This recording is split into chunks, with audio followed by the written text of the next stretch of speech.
अलगनाथ भगवान का पावन दरबार लगा हुआ है और सभी भक्त लोग दूर दूर से आए हुए हैं अलगनाथ भगवान के पावन दरबार में अपनी श्रद्धा सुमन अर्पित करने और अपनी दिल की फरियाद करने, क्योंकि मानव जीवन हमें इसीलिए मिला है 84 लाख दुनिया बीत जाने के बाद मानव शरीर की प्राप्ति होती है। कभी हम पेट बनते हैं, कभी पेड़ पत्थर पशु पक्षी जलचर नवचर थलचर नवचर नाना ये जल चेतन जीव जहाना, ये 84 लाख प्रकार की दुनिया होती है।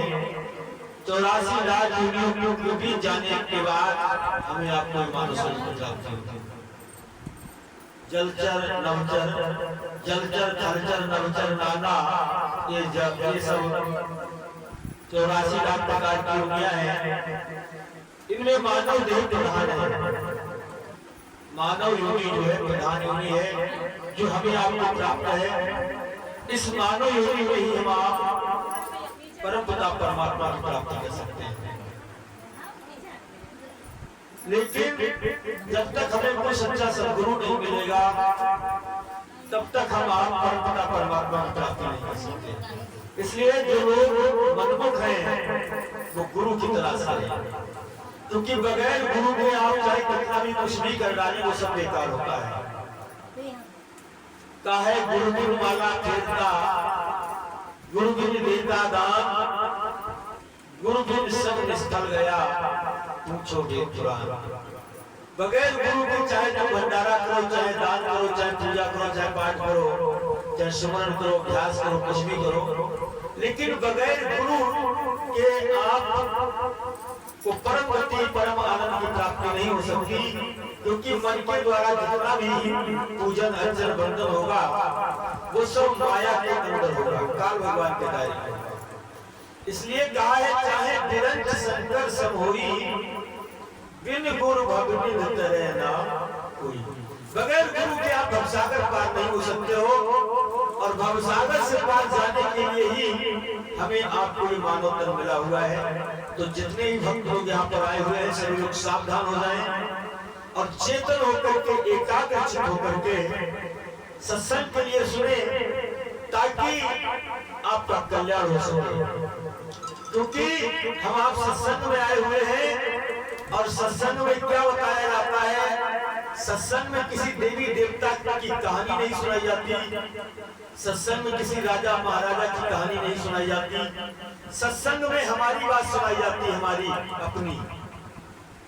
हर जगह तुम जाओगे सबकी बात सुनाते हुए लोग आपको मिलेंगे, लेकिन आपको आपकी बात बताने वाला कोई नहीं मिलेगा।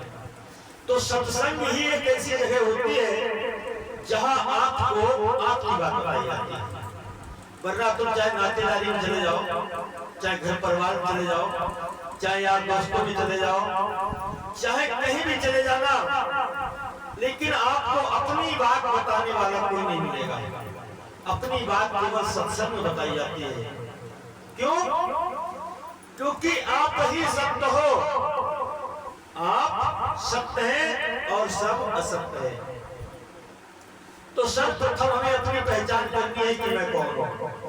जितने भी लोग यहाँ बैठे हुए हैं, आप लोग सत्संग में आए हुए हैं, एक तमन्ना छोड़ दो कि हमें कोई कहानी सुनाई जाएगी, हमें रामायण कथा भागवत सुनाई जाएगी, किसी राजा महाराजा की कहानी सुनाई जाएगी। ये बिल्कुल अपने अंदर से आस निकाल के बैठो, आपको आपकी बात बताई जाएगी। यही असली सत्संग होता है।